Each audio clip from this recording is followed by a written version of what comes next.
On paper, on the calendar, it is the first day of spring. So happy first day of spring to all of you. However, if you're here in New York City, you know damn well that's the farthest thing from the truth, as we're about to get hit with the third snowstorm in 3 weeks. I'm still reeling from last week's blizzard, which totally leveled my roof, blasted my patio, took our power away for 3 days, forced me into a hotel, took away everything in my fridge. We're still reeling from that. So at this point, even one more inch will totally level us even more. Welcome back home, BC, right? While I was gone, I wanted to stay gone for at least a couple more months, because then I know when I return, it's going to be warm and the snow will definitely be gone. But instead, it's the opposite when I come back. So this is forcing me, guys, as much as I don't want to do this, I have to tap out. I have to adult, and I have to put my time, energy, and focus where it needs to be. And that's kind of, because of this weather, kind of my personal shit going on here in New York City. I have to get those affairs in order. And that is why I'm officially announcing I will not be at WrestleMania 34 in New Orleans this year. Again, that sucks for me to officially say. I've been on the fence with this, 50-50, for the past couple of weeks, actually. Even before the blizzard hit. And the blizzard really put kind of my priorities in line. And then all of a sudden I heard that we have more snow coming in. There's just a lot of things right now I have to get in order. And I have to come to the conclusion that New Orleans is just not in my future. So I will not be in New Orleans. Sorry if I was going to be seeing some of you guys down there. Not going to happen. However, WrestleMania 35 is right here. Rain, snow, sleet, hurricane, tornado. Well, maybe they'll stop it if there's a tornado, right? Even a hurricane. But you know what? I'll still fucking be there. I'll be at MetLife Stadium during a fucking tornado. Center of that fucking stadium, baby. Doing fucking cartwheels. Actually, I don't know how to do a cartwheel, but I'll fucking learn for you guys. I'll be doing fucking suicide dives from the fucking balcony. I'll be live, in color, full throttle, MetLife Stadium next year, guys. WrestleMania 35. It's my home. There's no excuses. We're going to make a full week out of it. I'm going to be out and about the whole fucking week. So thank you for allowing me a few minutes to officially declare that I will not be at WrestleMania 34 this year. But I damn sure am going to be all around for WrestleMania 35 in my home, New York City, New Jersey, MetLife Stadium next year. So I wanted to get that out of the way as more snow comes its way. And you guys will be proud of me, I'm adulting. I'm being an adult and I'm putting my focus, my time, my energy where it should be. We'll see if it all pays off. I'm sure WrestleMania 34 weekend, I'm going to be like fucking all on edge. Like, why didn't I go? Watch me catch like a fucking flight Saturday night over to New Orleans for WrestleMania, man. Because I'm so fucking like, no, I have to go. Anyway, guys, that's in the future. That's for WrestleMania 34. I will not be there as of now, and that sucks. But I'll see you at WrestleMania 35. Now let's get on with WrestleMania. Monday Night Raw. The third Raw till WrestleMania, right? Till the big show. This is only, we're 3 shows out. This is where you really have to pick up. And I felt this week wasn't as good as last week, actually. It had its good parts, but I feel on some cases they tried too hard. In other cases, they didn't try hard enough. And because of that, we kind of got a schmoz in the middle. Love the way that this show kicked off, with Kurt Angle coming down and saying that Roman Reigns is still suspended. Brock Lesnar has not yet arrived to the arena, and everyone's kind of let down. Like, shit, are we going to see any of these motherfuckers, or did they troll us? Is Dallas going to see Brock or Roman, or neither of them? And all of a sudden, it only took a couple of minutes, and Roman Reigns shows up. He jumps the fucking barricade. He gets the microphone, he jumps in. Kurt Angle says, what are you doing, man? They're prepared for you. I would get out of the ring. And Roman Reigns says, I'm not going anywhere until somebody comes out here and explains where Brock is. You can go get McMahon, you can go get who you want. I'm in this ring, you go get Lesnar. Kurt Angle says, you know what, enough. I've had enough of this. I don't know if Kurt Angle's going to get someone or he just said, fuck this shit. But Kurt Angle just leaves the ring.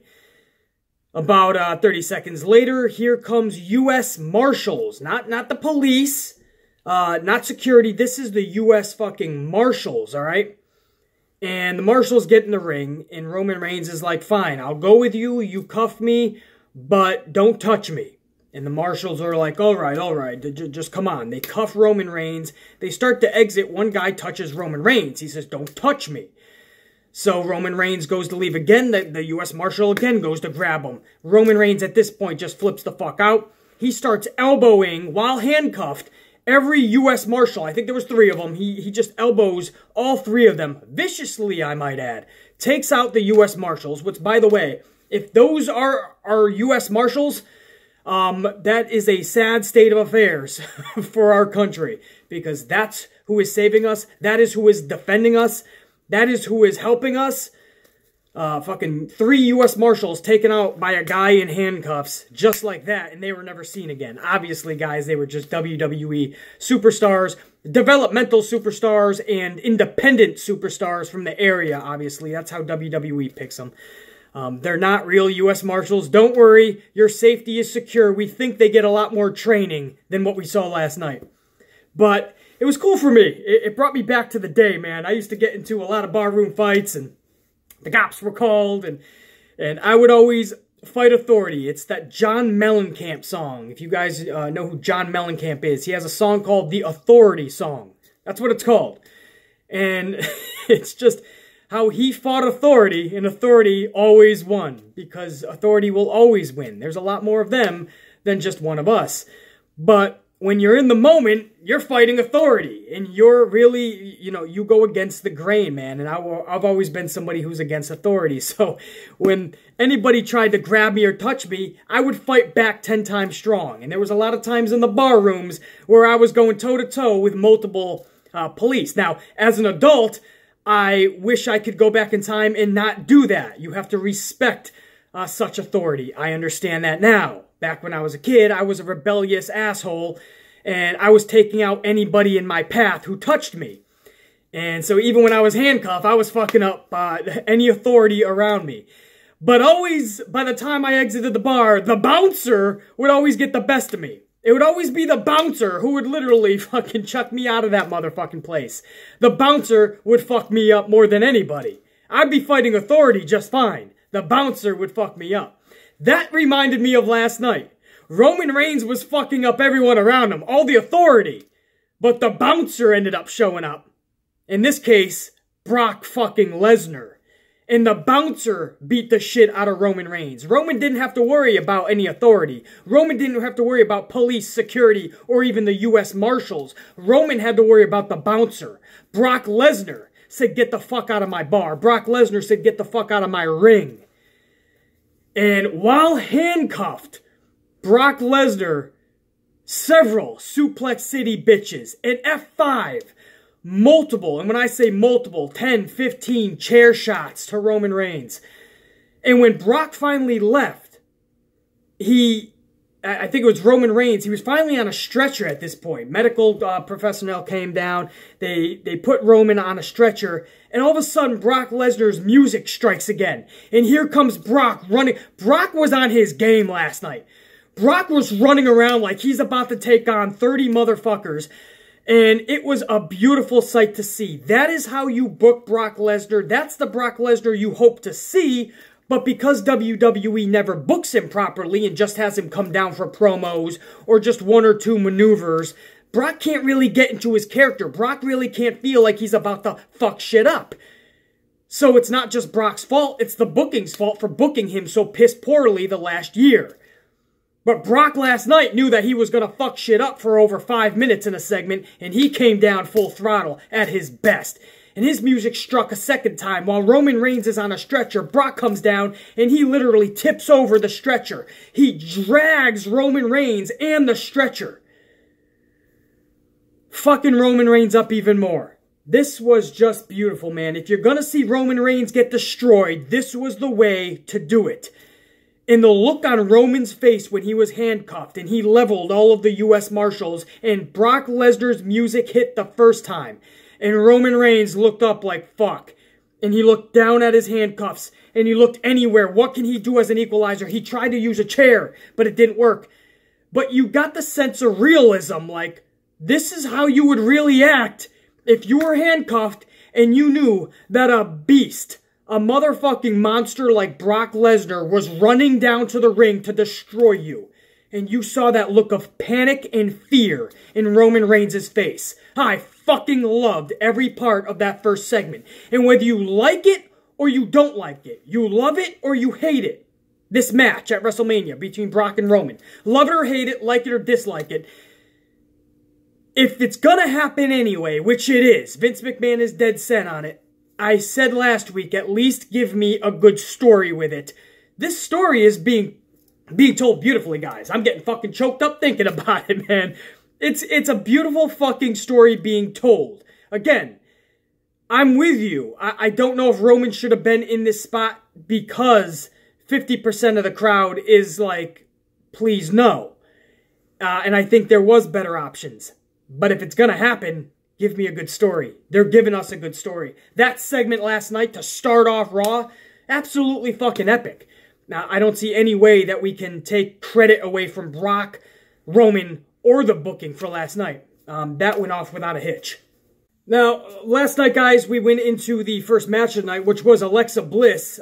First of all, she had another good promo with Mickie James. Mickie James and Alexa work really well together. I love their chemistry. The real true-to-life Mean Girls characters, I do like that between those two. They laid it into Nia Jax a little bit more, and then we went into Alexa Bliss versus Asuka. Asuka obviously keeps her streak and wins this match. It was after the match where the fun kicks into high gear. Nia Jax music hits. She ends up running down like a freight train to go get Alexa and Mickie. Alexa and Mickie are able to escape. Nia Jax actually runs into the crowd where Alexa Bliss ran from. Nia Jax runs through the crowd to the backstage area. So Nia Jax throws this huge tantrum, flipping the fuck out. Man, it's a catch-22 here, guys. It's the same thing with Brock Lesnar, Roman Reigns. If it's going to happen anyways, give me a good story at least. That's all I ask for. It's Vince's company. He wants to go Nia and Alexa. I say, okay, just give me a good story. I cannot complain about the storyline. The storyline between Alexa Bliss and Nia Jax, it's good. I just don't know where they go with Nia Jax. If Nia Jax, it looks like where they want to go is Nia Jax wins the strap at WrestleMania and then loses the strap to Ronda Rousey at SummerSlam. But if that's the case, then Nia has to do another heel turn after WrestleMania. And this is going to be another Kane Big Show type scenario. Kane and Big Show have turned heel and face almost every week that they appear on TV. And the reason they can get away with that, guys, is because nobody gives a fuck about them. It's just true. It's sad but true. I like Glenn Jacobs, but as Kane, nobody gives a fuck. And Paul White's a good dude. Sometimes an asshole, actually, but Paul White is a good dude for the most part. But the Big Show, nobody gave a fuck about. So every week you parade him out there, you could do whatever you want with him. He could be a heel, he could be a face. Nia Jax, you got to be careful. If you turn her too much, nobody will give a fuck about her. Because nobody's going to believe in what she is anymore. We have to believe she's the face or believe she's the heel. We've already seen this Alexa-Nia breakup in their friendship. This is the second time we're seeing this. So what happens after WrestleMania? Does Alexa and Nia get back together as friends again? And now it's a unit against Asuka? Oh, I'm sorry, fucking Ronda Rousey? It just, for SummerSlam, it just, they have to be careful how they book this going forward, guys. I have real concerns with the booking of Nia Jax right now. Just a few weeks ago, she was one of your top fucking full throttle heels, supposedly. And now all of a sudden, she's a face, and she's getting catapulted into the championship match at WrestleMania. A few weeks ago, she was losing her path to WrestleMania. You guys remember that? Was that against Asuka? And if she won, she was going to be included into a triple threat match at WrestleMania. And then, if she loses, that's it. That's her path. She lost that match. She has to go to the end of the line. How does, storyline-wise, if we're supposed to believe this, guys, this was just a few weeks ago that Nia Jax lost the opportunity. She lost her match. She has to go to the back of the line. How is she now, all of a sudden, just because she got made fun of last week and this week, Kurt Angle throws her into a WrestleMania championship match? So, while I'm happy that the storyline is actually good between them, it still doesn't make sense to me. It's not realistic, and I have strong concerns with where Nia Jax goes from here. And more than all of that, guys, more than all of that, I am damn sure pissed off at the fact that storyline-wise, realistically, believability-wise, while Nia should have went to the back, how the fuck is Sasha Banks and Bayley not getting that opportunity? And even more than that, it should have been Sasha and Bayley against one another for that strap at WrestleMania 34. Because that's the match everybody wants to see on the grandest stage of them all. Instead, we're getting Nia Jax and Alexa Bliss. Instead, 3 weeks before WrestleMania, last night, Nia Jax is being declared as the championship contender for that strap at WrestleMania. And at this point, Sasha and Bayley don't even have a match. How does that happen? On any planet, with any numbskull and stupid dumb fuck dipshit that's running a promotion on planet Mars, they would get this booking correct. It would be Sasha versus Bayley for the strap Mania. And we're getting Alexa and Nia Jax, who again should have been at the back of the line. Sasha never got a crack out of that strap after Nia lost that match with Asuka. Bayley never got a crack at that strap. What, are you calling the Elimination Chamber a shot? The Chamber is a schmaz match. Bayley and Sasha don't even have a match. It looks like they're going to be a part of this Women's Battle Royal. Now, they tried to continue more friction between Sasha and Bayley last night. And may I just add, that was the best I saw out of them two in the friction. Where was that 2 months ago? That's the friction that we should have started 2 months ago. Now, it's meaningless. Because it's obvious they're not going to have a match at WrestleMania. Or if it is a match, it's going to be on the pre-show. Or they're going to be given like 10 minutes, which is not nearly enough time that Sasha and Bayley need to put on the show that they can put on. So it's meaningless now. Now they're starting this awesome friction with no meaning behind it. This should have been a couple of months ago. At the very least, last month. So we could get a real good build to a Sasha Bayley match at Mania. Instead, we're getting this friction, and there's still no end in sight. It looks like they're going to be in the Battle Royal, guys, and at the end, Vince might throw them a bone. Thank you so much, Vince. And he might put Bayley and Sasha at the end of this Battle Royal. See, guys? We're using them correctly. They're the last two in a Battle Royal. A meaningless fucking Battle Royal. And what's going to happen at the end? Is Bayley going to say, hey, you screwed me at Elimination Chamber. So Bayley throws Sasha out of the ring, top rope. And it's Bayley who screws over Sasha a little bit. Now Bayley's the winner of the Battle Royal. Do we give a fuck?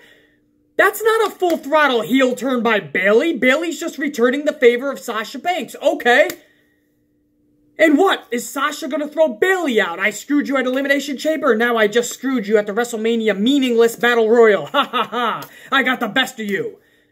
Who gives a fuck? That's not a heel turn. That's just continuing friction. So what does Vince say? Oh, we're going to hold you off of WrestleMania because we're going to give you guys a SummerSlam match. Whoa! Fucking whoa!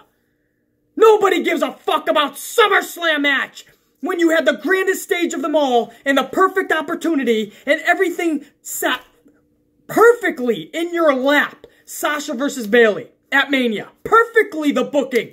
And out of nowhere, you decide, hey, what about Nia fucking Jax? We made her completely irrelevant for the last year and a half, so fans will love it. Alexa Bliss has defended her championship maybe twice in the last 5 months, so fans will love it if she's still the champion at WrestleMania. How Sasha and Bayley are not full front and center main components of WrestleMania is beyond me. How they don't even have a match right now is beyond me. How they're probably going to be in a fucking meaningless Battle Royal is beyond me.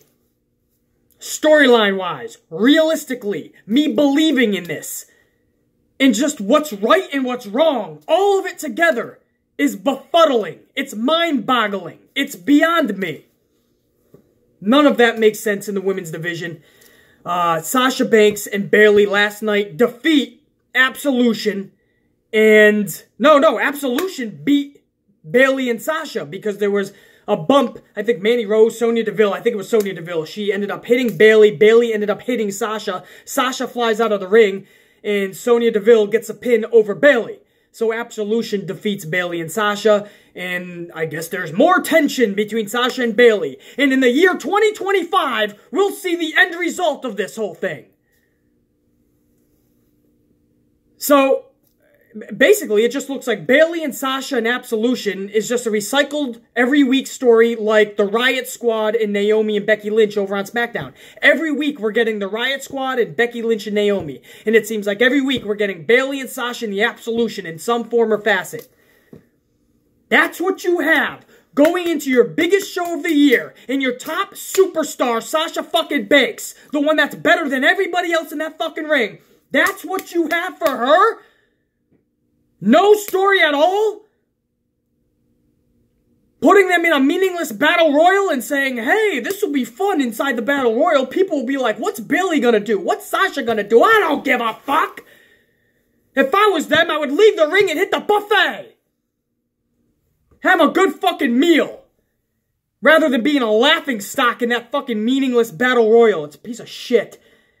You know, if you want to put a meaningless battle royal in the pre-show and give some women the opportunity, that's cool, man. But Sasha Banks, she deserves the fucking limelight. She deserves a huge WrestleMania fucking moment. Where is it? Where is it? Every female, if you think about it, their best matches has been with Sasha Banks. Pick a female. Pick one. If they've been in the ring with Sasha, chances are that was their best match ever. Alexa Bliss? Charlotte? Becky? It's all been Sasha Banks. We'll put her in a battle royal. How about Nia and Alexa? What the fuck? Really good promo last night with Ronda Rousey, too. A sit-down interview with Ronda and Kurt Angle, and they kind of go into detail about her life a little bit, and how when after she won the Olympic medal, she went from that to living in her car, and then she found the UFC, and that became her life. But by her final fight, she felt that God hated her. That was her words.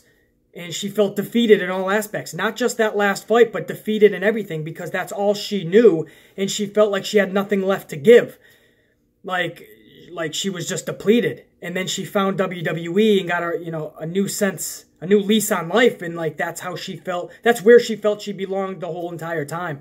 It was just a real heartfelt, detailed sit-down interview with Ronda and Kurt Angle. I fully enjoyed that because we heard that Ronda Rousey was going to be a part of every single Raw leading up to WrestleMania. We've only seen her on TV a couple of Raws. She's been off the last two.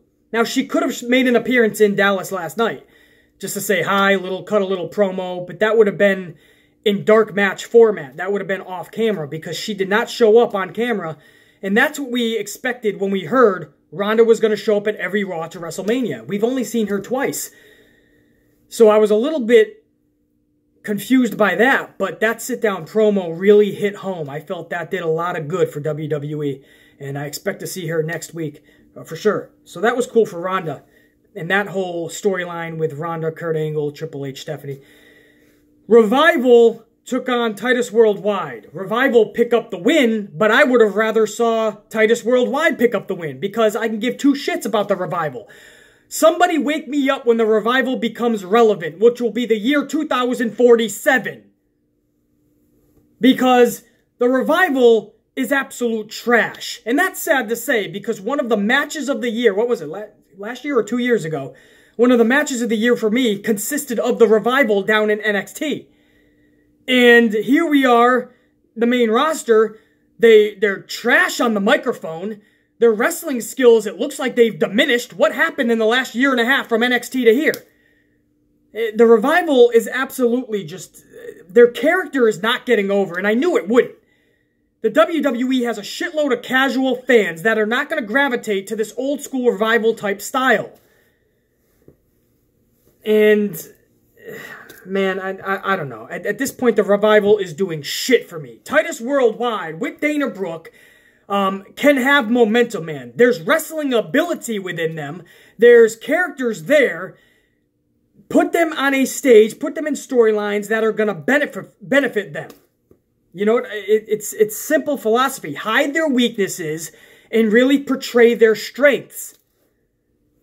Instead, they win 2 times against Sheamus and Cesaro, the tag team champions. Titus Worldwide defeats them twice. The Revival wasn't beating them twice. Titus Worldwide did. And now they're losing a nonsensical match against the Revival. None of it makes sense to me. Then why did they beat Sheamus and Cesaro twice? To get them to a pay-per-view match just to lose, and then a couple weeks later, we'll have them lose against the Revival. So it goes back to, it's worse than 50-50 booking. It's momentum swings to the point where you're killing any momentum that they have. We'll give you a little bit of feet. We'll give you 2 or 3 feet, and then we're going to reel you back in. We'll give you 2 or 3 inches, and then we're going to reel you back in. We'll let you win 1 or twice, and then we're going to make you lose 3 times. It's worse than 50-50 booking. It's worse than flip-flop booking. They're literally killing momentums. We've seen it with Rusev. Obviously, we've been seeing it for years with Bray Wyatt.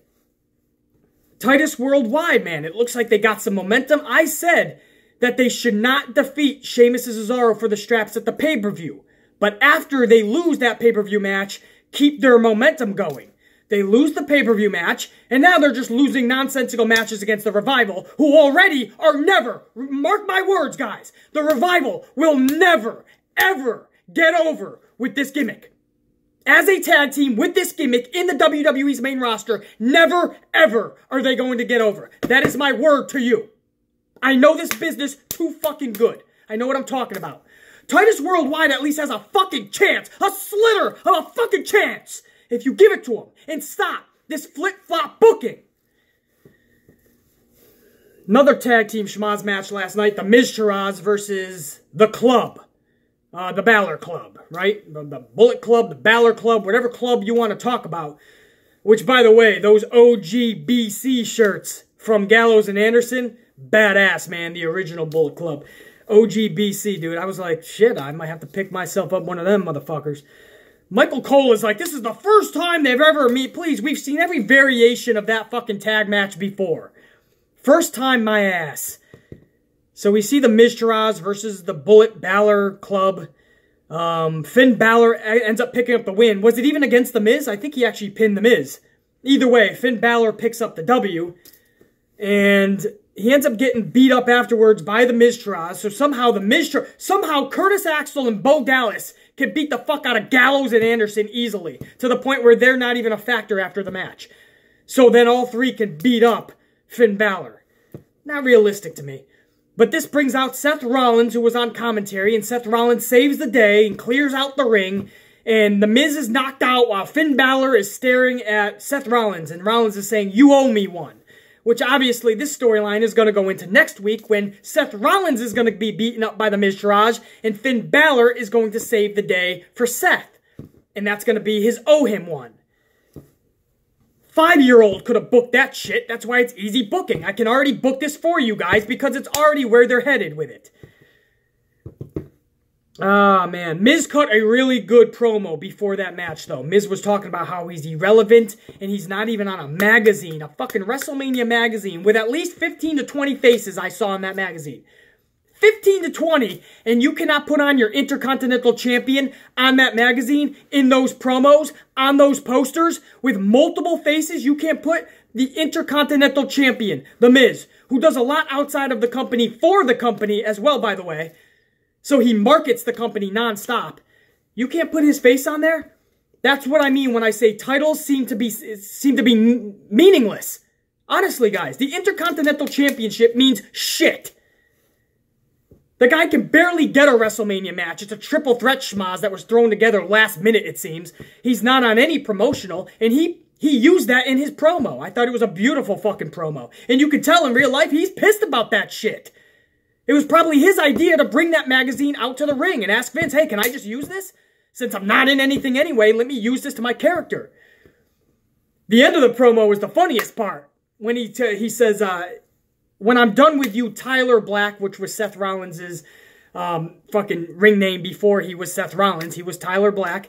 And Prince, let me get this right. It was Prince Devitt, obviously, guys. It was Finn Balor's name. Before he was Finn Balor, his wrestling name was Prince Devitt. Miz actually called him Prince Nevitt. So that adds to, everybody was like fucking with the Miz and making fun of the Miz after that on social media. But I loved it. To me, it makes his promo that much more real. Because he was saying, when I'm done with you, you'll be Tyler Black and Prince Nevitt and back on the indies when I'm done with you, when I'm through with you. And I love that because he couldn't even get Prince Devitt right. He called him Prince Nevitt. So this goes with his character like, I've never watched you. I don't even know anything about you before WWE. No, I don't watch your stupid fucking independence or your little NXT bullshit either. I loved it because it went with his character. So everyone's bashing him. Miz can actually use this. And if I'm the Miz, I'm using this in my promo next week as well. And I'm going to call him Prince Nevitt again. I would have called Tyler Black, Tyler Jack. I would have had fun with that. So I love that, man, especially. What else last night, guys? Braun Strowman and Kurt Angle has declared that Braun Strowman will get a tag team opportunity match at WrestleMania, but he has to have a tag team partner. So last night, Braun Strowman defeated Cesaro, and obviously he's going to beat Cesaro. He just beat up every tag team last week. So what makes you think he can't beat Cesaro up? And what makes you think he can't beat Cesaro and Sheamus 1-on-2?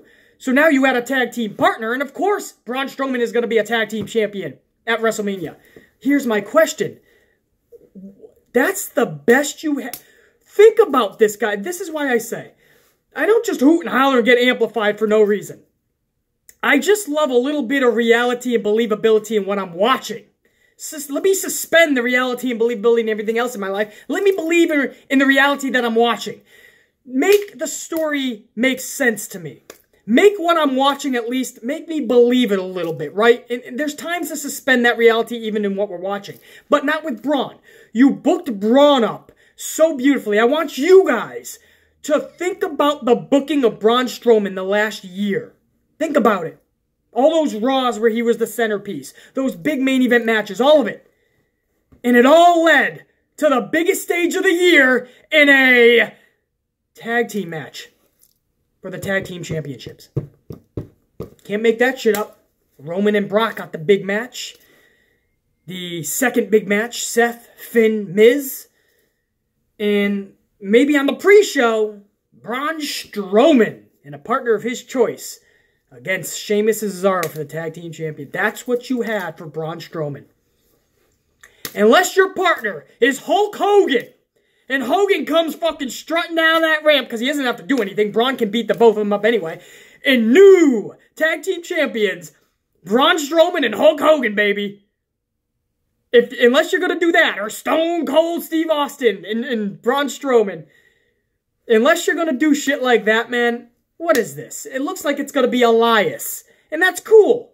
Elias gets a little bit of a push. Elias will get a tag team strap. But Braun Strowman don't need a tag team championship right now in his career.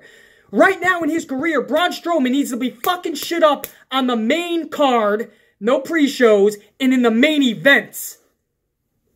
Even if you ain't gonna give him Universal Championships or World Championships or fucking Planet Championships or whatever you want to call the championship. If you're not gonna give him a strap, that's cool. But at least give him those main event pushes, man. A tag team match? That's WWE saying, oops, we fucked up. Unreal, man. Unreal. And if he was truly a backup plan in case something happened with Roman Reigns, then, wow, that was the shittiest decision ever by Vince McMahon that he has ever made. Braun Strowman, the build he's had the last year, and it all led to his biggest match at WrestleMania and a tag team match. Full throttle, man. Roll out the fucking balloons, the streamers, the fireworks. Grade A booking by Vince. Not! Oh, by the way, you want to talk fireworks. Let's talk the Ultimate Deletion match between Bray Wyatt and Matt Hardy. They actually had this match end Monday Night Raw. I never in a million years thought Vince McMahon would allow that. But we're talking fireworks. During this Ultimate Deletion match, Matt Hardy, he put up his own fucking money, he foot the bill, and he bought his own fireworks. For the first time in months and months, we saw fireworks on Monday Night Raw. And doesn't it figure, it wasn't the cheapskate Mr. McMahon who bought the fireworks. No, Matt Hardy brought fireworks back to Monday Night Raw. His own talent is less of a fucking cheapskate than the billionaire owner himself, Vince McMahon. Matt Hardy's like, fuck it. How much money? Let's get some fireworks in this shit. That was cool to see, man. Something little like that. Now, for the match itself, can you call this a match? I'll call it a match. I loved it. A lot of people thought I was going to hate this because of my comments in TNA. And yes, TNA took it over the top.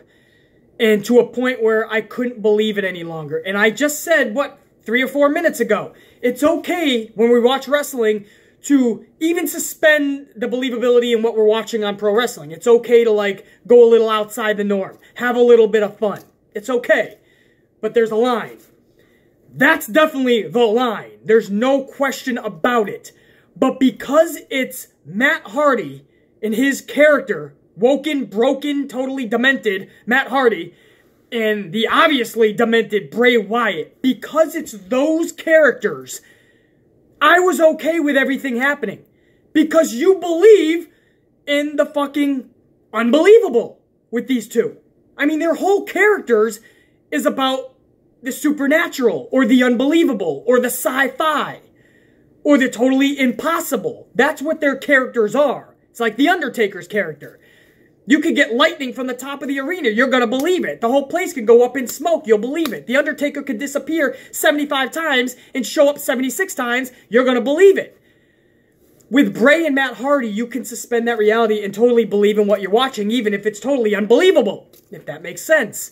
In other words, guys, I fucking loved it. I really did. I was entertained by the whole entire thing. And this thing went past 11:10 p.m. Eastern Time. So they actually gave them ample time for this.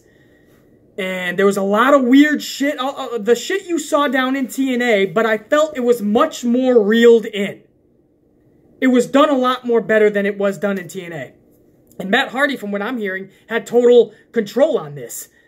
As did Borash, obviously. They were the ones head of creative for their TNA segments as well that they did for the Deletion. So they were the same ones head of creative for this one. Vince McMahon totally gave them free reign.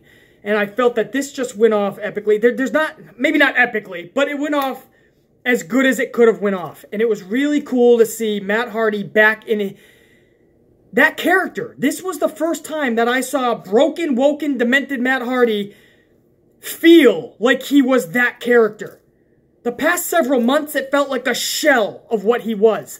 Last night, that was broken Matt. Forget woken, forget demented. This was broken Matt Hardy last night. That was really cool. It was awesome to see fucking Senor Benjamin back. It was cool to see Jeff Hardy return. Jeff Hardy actually returned for, like, if you blinked, you would have missed him. But for 2 seconds, Jeff Hardy showed up. And then like that, he disappeared. Enough to give Matt Hardy the win, the victory. And afterwards, Matt Hardy, after Bray Wyatt was saying this isn't over, Matt Hardy totally deleted him by taking this oar from the canoe, the fucking boat, and totally put it into Wyatt's chest, flinging Bray Wyatt into the river. What the fuck does he call it, guys? Oh, man, that's going to piss me off. What the fuck is this river called, man? Put it down below. I'm going to flip the fuck out if it's obvious I'm not going to fucking remember it now. But he put him into his fucking river on his land that actually has a name that I'm going to beat myself up over for not remembering. And Senor Benjamin starts to kind of fish Bray Wyatt out per Matt Hardy's orders. Get Bray Wyatt out of the river. Senor Benjamin doesn't know where he is. He's no longer there. Matt Hardy says yes.